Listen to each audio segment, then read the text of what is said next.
O Divino falou que o proprietário ia vir. Eu sou a proprietária. A proprietária aqui.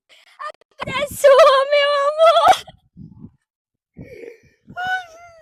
A casa é sua, minha vida. Você nunca mais vai pagar aluguel. Ajoelha não, mulher. A casa é sua.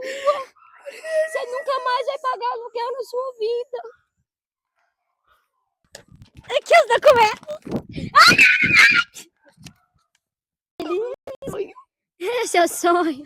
Tadinho do Divino. Eu quero pedir desculpa ao Divino. Tadinho que ele ficou no coração na mão. Não queria te contar. Mas eu tinha que fazer essa surpresa pra senhora. A casa é sua.